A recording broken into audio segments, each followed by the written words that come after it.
and taught me that at the end of the day, I'm going to go home and I have to be ready. I'm brown, I'm black, I have 2 Class X felonies. There was no reentry the way there is today. I had to be ready. And the only way I could be ready was through education.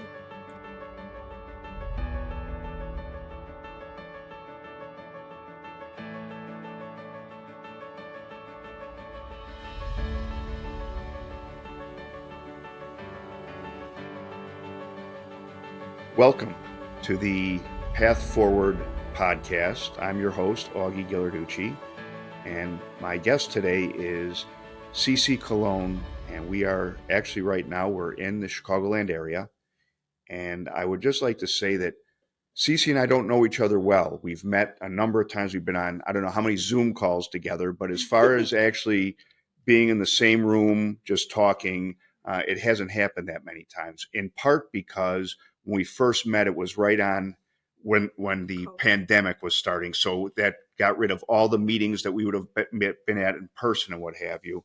But she is kind enough to give of her time today to come and be with me and sit here and really share with you, kind of what she's gone through. So I'm going to ask just a few questions, and her story is so great and so powerful. I want to do very little talking and give her the opportunity to just talk about what her journey has been like. So I'd like to start by, just kind of share with us your background and where you grew up and that type of thing. Sure. So thank you so much for this opportunity. Thank you for all the amazing work that you are doing and that your show is doing to help people that are in need. My name is Celia Colón. I grew up in the South Chicago community. I grew up with a mother who suffers from severe mental health issues, which caused a lot of the violence and adversities that I witnessed, lived, experienced, and survived in my life, right? And unless you truly understand what severe mental health issues are, you wouldn't really ever get a glimpse of what my world was of violence and adversities, right? You name it, I've been there. I tell people I've been through hell and back like 7 times. The only thing I haven't did is died. When you talk about survivor, I'm a survivor of all the things that could possibly horrifically happen to a human. Okay, I'll put it like that. I am someone who is very passionate about my work because everything's very personal for me. A lot of the healing work that I do, a lot of the thing, 99% of everything that I do stems from closing a wound, right? And really deciding what healing looked like, really deciding that I needed to heal from a cellular level and forgive people who didn't deserve my forgiveness so I could live a normal life. And that was really hard. And because of all that, I grew up in an environment that was very poor in South Chicago. I believe even today, 2023, the median income is $21,000. So that level of poverty just speaks violence. And because of that, I was in a community that was infested with gangs and drugs. And of course, as a child who didn't receive the common basic things that children need, which is love, protection, support, um, you know, I got involved in a gang at a very young age. They were my like saviors at that time because of the abuse that I was going through as a child. They were a layer of protection that, I didn't even know existed. And, I really didn't know what a gang was or anything. So I was born in Michigan, but we would always come to Chicago. So I come from a family of migrant workers where they follow the crop. I learned how to drive at a very young age, around 8. And when we left completely Chicago to move to Florida at 5, my life took a real bad turn out there. Suffered a lot of sexual abuse, physical abuse, all of the above that children shouldn't go through. And I was 11 years old when I drove my mother, completely beaten up, unconscious and bloody, put her in the back of the van, and I put all my brothers and sisters, and I have 5 of them, all under 7 at the time, in the car. Back in the day, we used to have them real thick yellow phone books. I sat on 2 of them because I was too little to hit reach the stuff, reach the pedal and the wheel. And I drove to Chicago, jumped on Highway 75 at the age of 11, and I drove here because I knew how to get here, right? I didn't know the roads, but I knew it was one road that took us here. And we drove it so many times that I knew. When we got here, I ended up on 89th and Manistee, which was headquarters for a gang that lived on that block, but I didn't know. The building we moved into the garden building. It was the whole 6 apartments that were in that building were all occupied by gang members, right?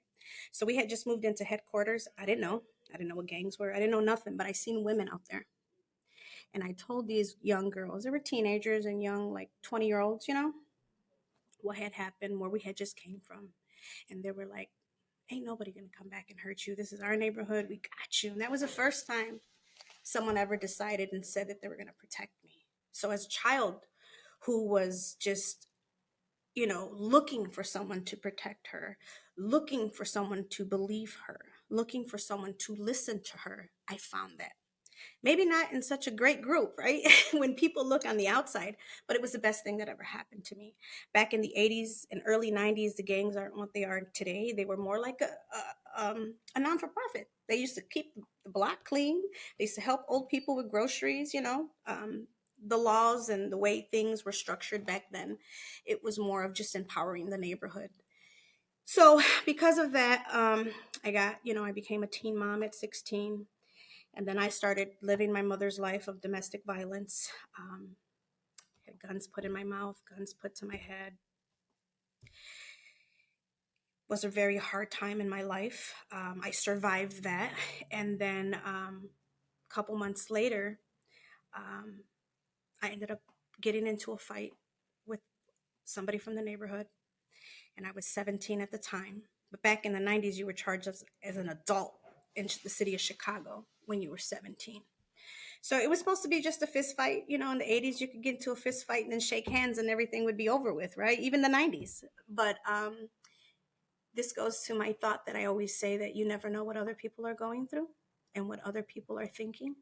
So because I was involved in a gang, got into a fight, other girls got in it, person got really hurt, and I ended up in prison for 15 years. I did 6 years, 9 months. And within that time frame, the hardest part of my time, the hardest time away, was not being able to see my child or connect with my child. I left her at the tender age of 1. I came home, she was already 8. And because I had a distant relationship with her, because she stayed with her father's grandmother, we didn't have a great relationship, and I didn't really get to see her. So that was the hardest part of my doing time, is not knowing if your kid's eating, alive, hurt, all of those things. I came home May of 2000, but before I came home, inside of the prison, there was one lady that changed my life forever. Her name was Alicia Rodriguez. She's still alive out there somewhere, being an advocate. She was a federal prisoner from Puerto Rico. She took over the White House, was an advocate, a political prisoner. She was a little lady, probably about my size, a little bit shorter, a little buff. And she always had 4 or 5 officers around her, right? So I was like, what in the, Jeffrey Dahmer is going on with that lady? So I wanted to know what did she do? Why is this happening? And then I heard the rumors, because people are going to try to free her, airplanes are going to come because she's a political prisoner, and all this, stuff that is just made up. She was a very powerful, educated person who really, really poured into me and taught me about investing in myself, and taught me that at the end of the day, I'm going to go home and I have to be ready. I'm brown, I'm black, I have 2 Class X felonies. There was no reentry the way there is today. I had to be ready. And the only way I could be ready was through education. And education just opened up a whole new door for me and connected me to the outside world. And it left me with hope, because I knew that somewhere out there, I was going to eventually go back there, and I had to be ready. And I believe it just opens up this Pandora's box and puts your mind in a different space, even though I used to always say, through these bars, I still can see, because I would see in behind the barbed wire. I was looking behind all of that, right? Past all of that. So I got my GED, got my associate's degree, started business class in there, and that's when they took all the Pell Grants out the prisons. So my college career had ended at that point. But one of the things I did was I connected with all of the teachers and facilitators who was like, hey, when you get out, we got a program over here. At the time, Roosevelt was the only one that had a reentry program. Wrote the information down. It was still 3 years prior to my release. Okay, I was going to find them when I got home. But 2 years before my release in 1998, I joined a program in Dixon, Illinois. It was a hospice program. It was called WHO, Women Helping Others. It was the first time I ever seen a social worker or met one. First time I ever met a therapist. And they were in there trying to teach us not to be emotionally connected to the women that we were going to go. So in the medical unit, there's people dying in prison all the time, right? Yep. So we had people that, terminal diseases or whatnot. And we were allowed, if we took this course, to go read a book to them, write letters for them, for their families. So this is what I was signing up for, right? I didn't know I was signing up for a life change and an awakening. So while I was in this program and they're trying to teach me how not to be emotionally attached to my client that I'm going to be with, I learned that I was dealing from trauma. I had never heard that word before. I didn't know what that was. I also learned that supposedly, clinically they couldn't really assess me because they weren't my clinician, but that I was emotionally unattached to myself. It was something that I had did and built on my own to protect me from all of the things that I had went through. So this opened this Pandora's box as to what is mental illness? Why does it occur? How does it occur? And at that point in 1998, I started reaching out to everybody I knew to send me everything they could regarding mental health, mental illness, how the brain works, blah, blah, blah, blah. Even though I don't have a PhD, I'm just as good as any therapist you ever find on the earth, probably even better, because I always say what's captured in a book is an observation. And what we live, it's priceless, right? Yep. No one can ever tell you those emotions that you are going to have to live with for life, right? Because sometimes you're triggered. No one will tell you when you're going to heal from these things, or if you're just a wounded healer who in the back of your mind, they live there, but they're just, that little monster that just lives there, because I call it a monster. It's a beast to deal with that, right? There's too many different emotions that are involved in that when it comes to trauma. So for me, it opened up this Pandora's box. It started my journey for healing, deciding to forgive people who didn't deserve my forgiveness. And after I learned why and how mental illness occurred, I really felt sorry for my mom. And I knew that because she was who she was because of all the trauma she had suffered. So then I came home with the spirit of forgiving her, believing in God. I didn't believe in God before I went to prison, because you couldn't have told me there was a God if with all the suffering that I endured, right? So it opened up a relationship with me with Christ. It opened up a relationship, a forgiving relationship with my mother, where I wanted to come home and teach her all the stuff I had and get her to a therapist and help heal her and help her live the rest of her life in a better space, right? Mm-hmm. But when you have people with severe mental health issues that go untreated for many, many years, they don't understand that. So you just got to let them live their life, right? And that's kind of like the relationship I have with her. I love her, talk to her once or twice a year. That's about it. That's all I can do. And I accept that. But for me, it did something different. For me, it started helping me structure my life. I created what was called, and I still use today, my MAP program, Make It Another Path. And I created a business plan for my life, for my legacy. What do I want to leave here, and how do I want to leave here? Because when I leave here, I leave nothing but my legacy and my energy, right? Material things don't mean nothing. I mean, they're nice to have, but at the end of the day, that's not what matters. You're buried with absolutely nothing, right? Can't take a U-Haul and bury all your shit with you, right? That's So right. for me, it was like, let's decide what that is, even if it's a 20-year plan, and it helps you, right? So I basically break you down into like 12 little boxes, and I say, okay, what are you doing today? And how can you improve it, right? So spirituality, your education, your family relationships, your entertainment, your just everything that makes you a human, right? Because everything's interconnected. But are you showing up for yourself in the best interest of yourself for all of these categories that make you a you, right? And if not, what can you improve in 45 days, right? So doing this map helps me find my educators, my mentors, lets me know if I need more education, lets me know what tools I need. It gives me this path to living and creating this amazing life that I live today, right? And it gives me an action plan to decide this is what I'm going to do, and this is all I'm going to do until I get there. So that's what it does. For me, it has become a life changer in many people's lives because I use art, music, and motion to heal. And we use art. We create vision boards, we manifest it, we do affirmations. It's a whole project, right? About what your life is going to look like. And as to date, everything that I've ever put on paper, everything that I've ever asked God for, everything that I've ever manifested, He has brought to reality. And I have pictures are in the proof, right? I got pictures of everything that I've ever wrote, and I can, it's mirrored. So for me, it's about sharing that magic of faith, of love, of creativity that we have inside, right? And deciding. You get to decide the life that you want to have. And even when you're having and going through adversities, you still get to decide what kind of emotions you carry in that journey, right? Things go bad, you ain't got to go bad with them. You have to decide what your space is and how you're going to live that space. So, was released May of 2000. When I came home, I had my MAT program, so I had a whole, structure of what my life was going to be, when I was going to get my apartment, when I was going to buy a car, and everything I laid out for myself, I did.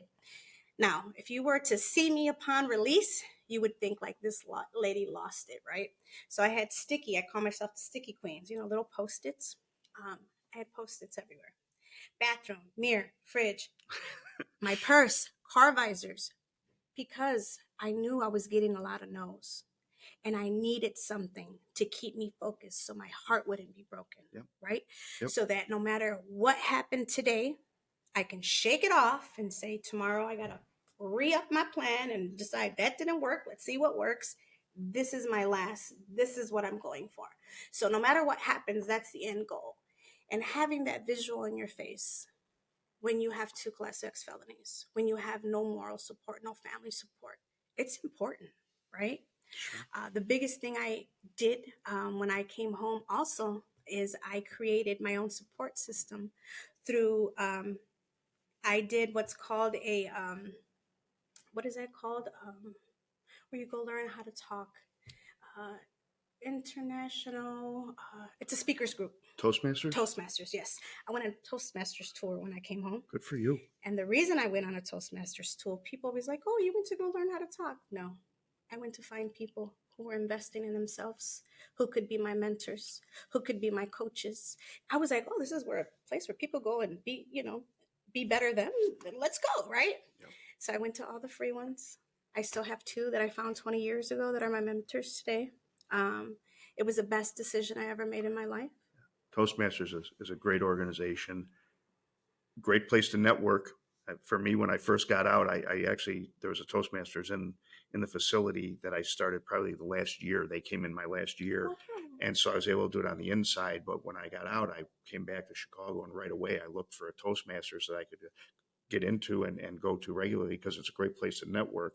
And they are also very welcoming of people that have backgrounds. Incredibly welcoming. I mean, it's one of those organizations that they actually will go inside a prison, and they'll somebody will come in there every week and actually run a Toastmasters group right in the prison. So I think it's a great thing, a great tool to have. It is. And so then that kind of kicked off my life, right?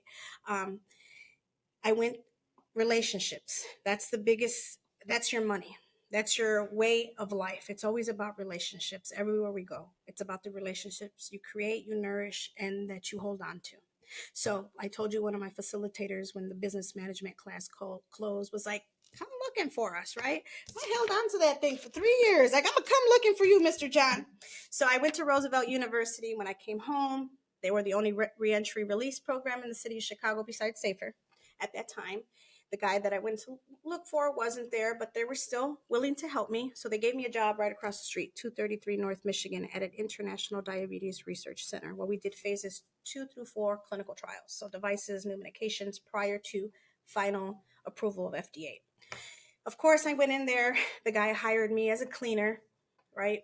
Had no education to him. I had no experiences to him. So, okay. But because I knew that I didn't have the time, right, to go back to college and learn all the stuff that the coordinators and the PIs and the study coordinators, all these project managers, knew and had.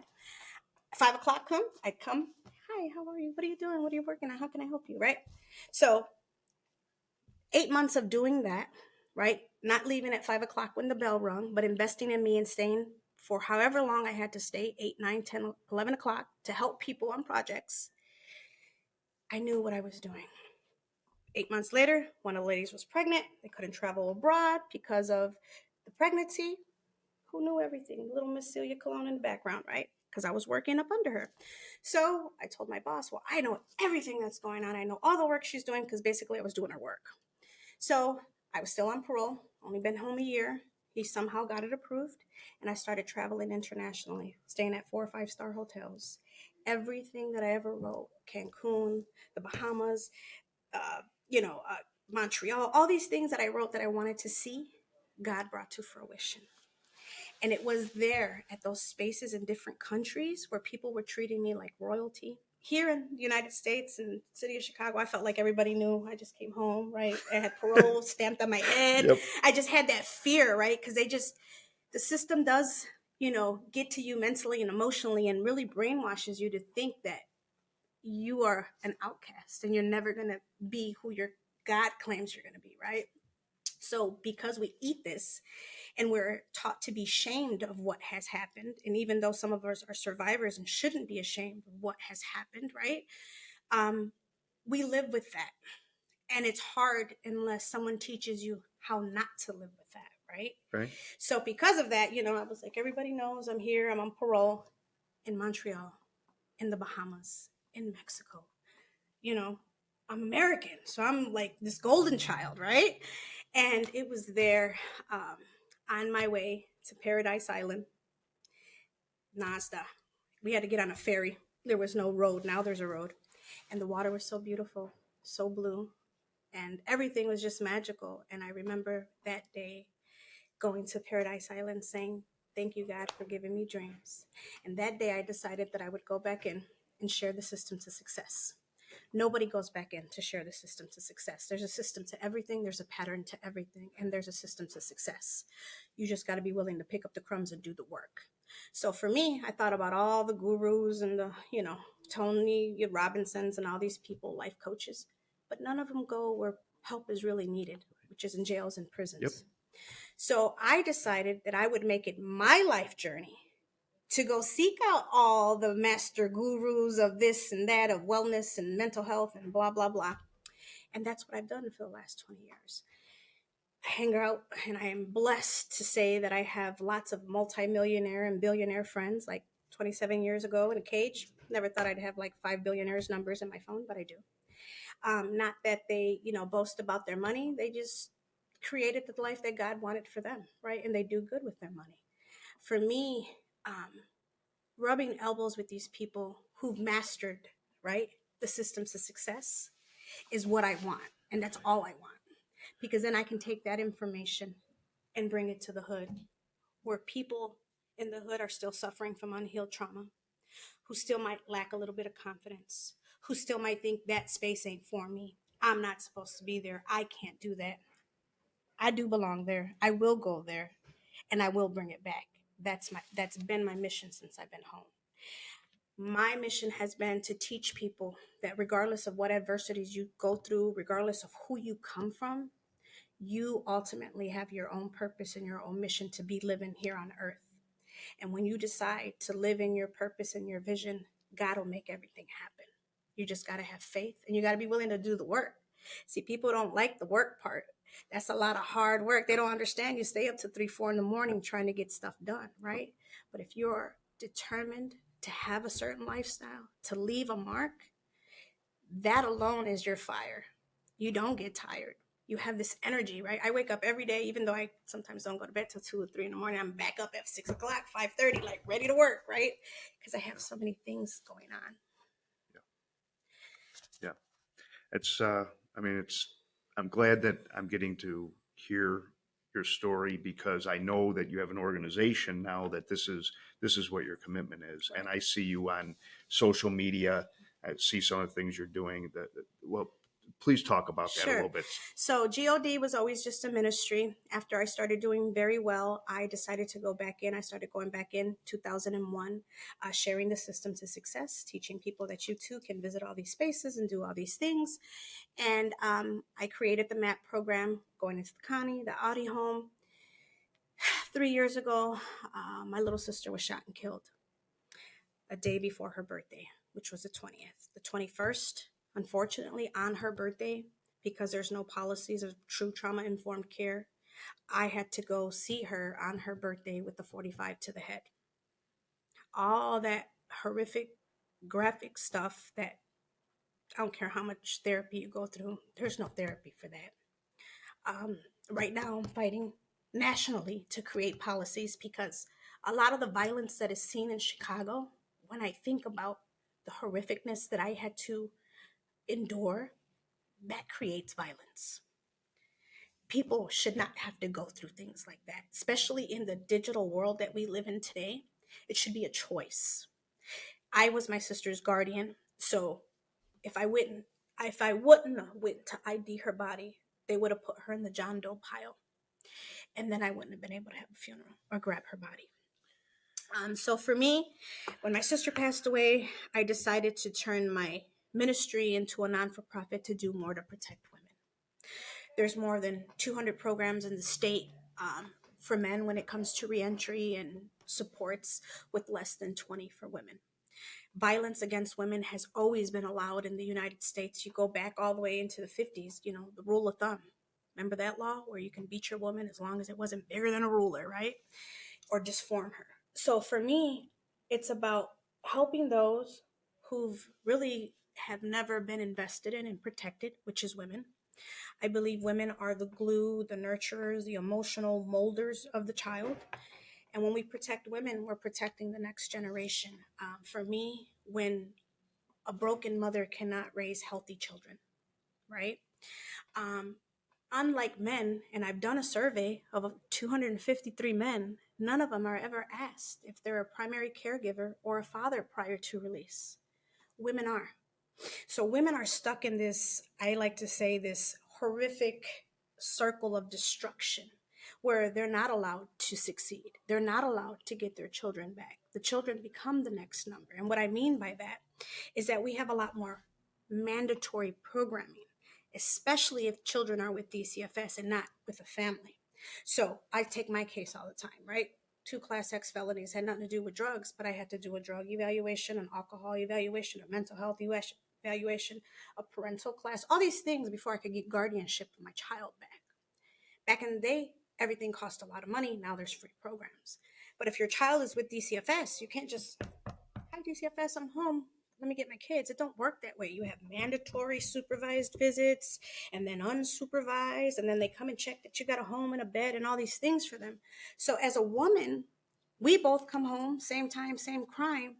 We come here, they give us a job, but then I tell them, hey, first 90 days, I need 2 half days off because I got these mandatory visits, with DCFS. And they say, hey, well, that's your personal business. You got to do that on off time. That's not my problem, right? So then you lose your job because you're dangling my baby in my face. My baby's always going to win, right? Sure. So by the time you go to court in 6 months, the judge is degrading you, belittling you in front of your children, which is also harm that the court does, that the system does, right? Teaching the kid that you don't want them back because they're like, how could you be so irresponsible? You've had 6 jobs in the last 5 months.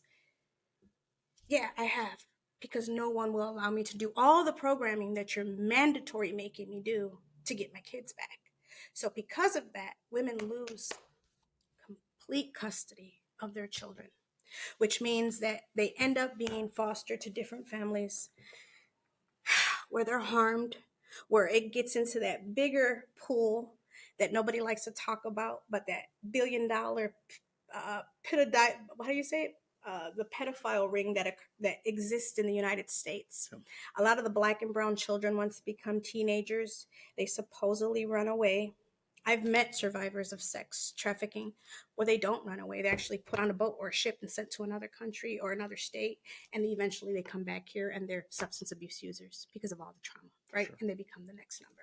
So a lot of my work and all of my work is personal. But for me, it's about protecting women, protecting the next generation, completely interrupting, right? Mass incarceration, stopping the next number from occurring. And we do that through healing, through holistic support.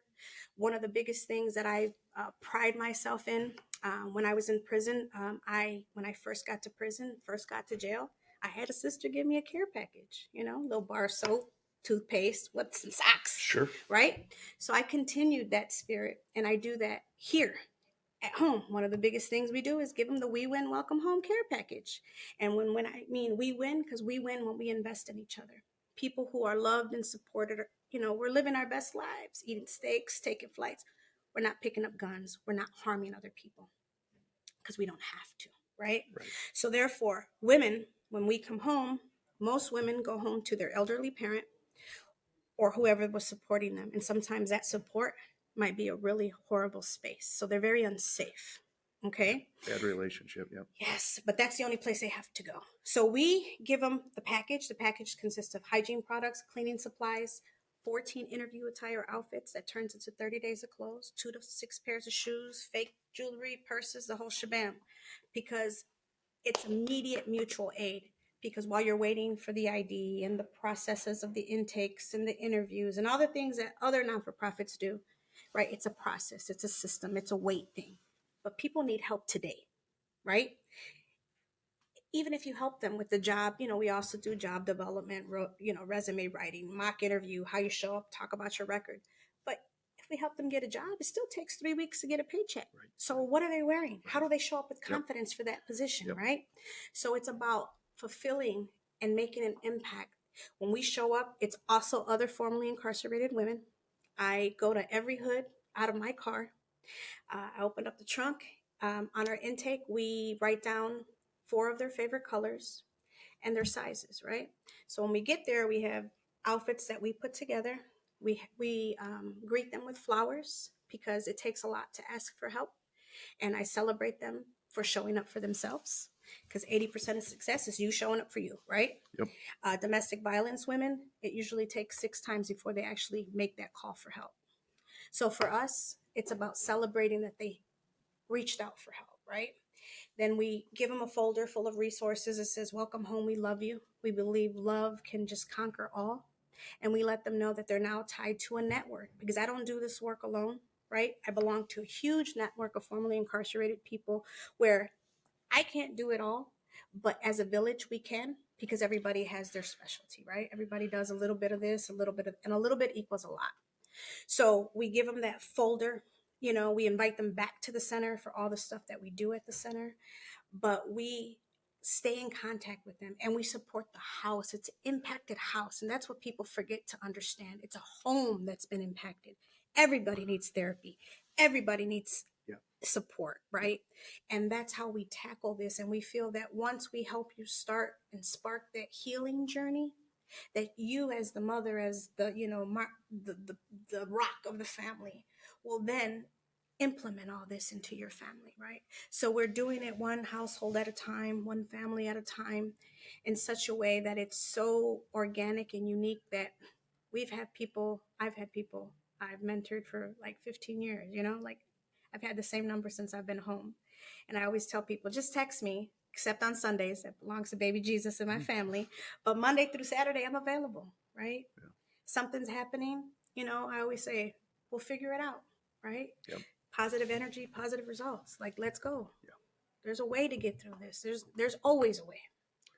So, for the people that are listening and their families, how can they find out more about your organization? So they can go to our website, which is givingothersdreams.info. They can reach our office at 773-437-4157. They can email us at reachus@givingothersdreams.info. We are at 8920 South Commercial, but we are also going to be at 8832 South Commercial. So I just signed the lease for a new building. Good for you. Congratulations. Thank you. And what I'm doing is the space that I have now will be the first ever Real Hands Job Etiquette Training Center for women. So I'm turning my space that I have now into a thrift store with all the clothes that I have. The women will come in and there'll be 12-week cohorts where every 2 weeks we'll be changing their job title and responsibility. Everybody gets the same pay, but we're fluffing their resume as far as giving them real life values and skills that they can take to the next employer. We're supporting any of the program that they have to do without deducting their pay or, making a big issue as to why they have to go see their children. We are encouraging that. We are focusing on fostering family reunification, removing mental health stigma, and really supporting the family as a unit.